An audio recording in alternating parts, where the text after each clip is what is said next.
In today's video, we're going to be looking at cultivators. We're going to be looking at what makes it a good value and not, and which is the best value proposition for you on your farm. We are not going to be including the modded cultivators in this video because not everybody has the mods and it's just easier to go with base game as they come. In future DLCs, if they do add more cultivators, I will of course go through them as they come out. But for now, let's focus on what you get with the game as of now. When looking at cultivators, it's important to make a note of the type of cultivator it is, be it a shallow cultivator or a deep cultivator, although to be fair, in FS25 it is purely cosmetic and aesthetic, although the working requirements are going to be reflective of the real world scenario. Obviously, in real life scenarios, the deep cultivator and shallow cultivator matters much more, but for the game purposes, it really doesn't. Other things you're going to be looking at are working width and cost. Weight is also a huge factor because the heavier it is, you're going to need either a bigger tractor or a tractor with a counterweight on the front of it. So starting at the beginning of the list, we have the Knoche ECO Cultivator 300 at £16,000. For a starting cultivator, it's not bad with a 3 meter working width and 110 horsepower requirement, weighing in at 1.4 tons and a working speed of 15 kilometers per hour. Compared that to the John Deere 980, which is just a shallow cultivator. This means that it has the same horsepower requirement as the Knoche, but it also has more width, coming in at 4 meters. It weighs a lot more at 3.1 tons, so you are going to need probably a counterweight on this to get it without having too much issue, considering most of the tractors with 110 horsepower are quite light. Next in the list, we have the Amazon Senio 4000 Super at £24,500. This has a much higher working requirement of 150 horsepower, also weighs quite a bit less than John Deere at 1.9 tons, and has the same working width at 4 meters. However, at that price, it is quite steep. Looking next at the list, you've got the Agro Marsz Grizzly X4, which is a normal cultivator with a working requirement of 240 horsepower, weighing in a rather impressive 5.8 tons and has a 4 meter working width. For only £3,500 more than the Amazon though, it's not such a bad deal. The problem here is the massive requirement to drag it at 240 horses compared to the 150. At this point, I probably would just stick with the Amazon. Next, however, we have the Lemkin Smargd 9-500K. At exactly the same price as the Amazon, it is a little better. It requires 30 more horsepower, but it does have an extra meter width.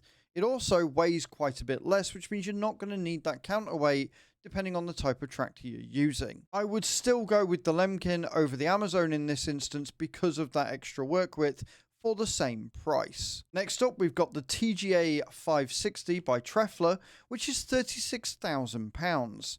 Now, this does come with a rather impressive 5.6 meters working width and does require 200 horsepower. So again, the Lemkin is slightly better in this scenario for the less cost. Next in the list, we have the Pottinger TERRA 6040 at £54,000. We really are getting into the big money here. It has a huge 300 horsepower requirement, but it does have 6 meter working width. It weighs in at 7.9 tons. Next along the list, we have the amazing value Prolander 7500. This costs £50,500, has a working width of 7.5 meters, but only has a requirement of 190 horsepower. That is because, again, it is a shallow cultivator for shallow cultivation or seed bed creation of fields. Again, however, in 25, it's not really that important and will allow you to complete all of the cultivating contracts you could ever desire. For £50,500, it really is a cracking deal. Next along the list, we have the HORCH Tiger 8MT at £79,500. The same working width as the Prolander. However, it has a much higher working requirement of 440 horses because it is a full-fledged cultivator. It weighs in at 10.4 tons and it does have some optional extras like a fertilizing unit and a top roller.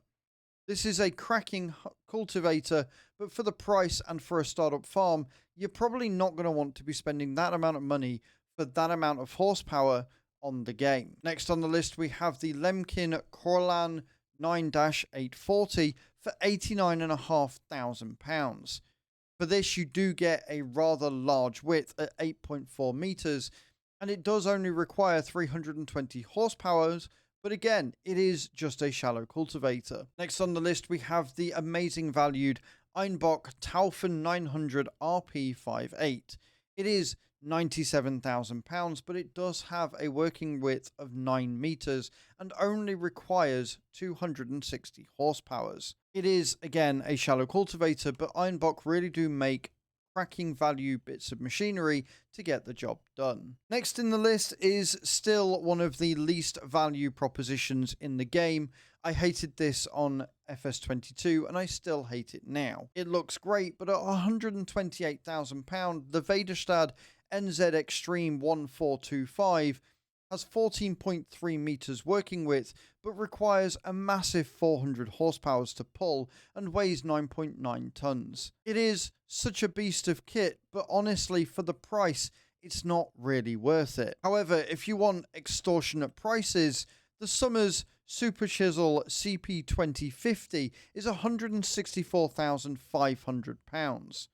The good thing about this is it does have 18.3 meters working width, but it does also require 630 horsepower to pull it, and you can only go 11 kilometers per hour. So it is one of the slowest cultivators in the game. It is an amazing piece of kit, but is so extortionate, especially on base game maps, you're not really going to have a use for it. So out of all of these cultivators, which one should you be choosing?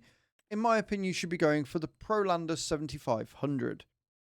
It is a really good price for a decent width, especially on the base game maps, does not require that much horsepower and doesn't weigh a lot. Shallow cultivating compared to normal cultivators doesn't really have that much of an impact on the game when it comes to doing contracts and just preparing your fields for the next run. If they ever do incorporate shallow and deep cultivation to the point where it matters, then my opinion will change. But for now, the Prolander 7500 is the best starting cultivator that you can get for your farm without a shadow of a doubt.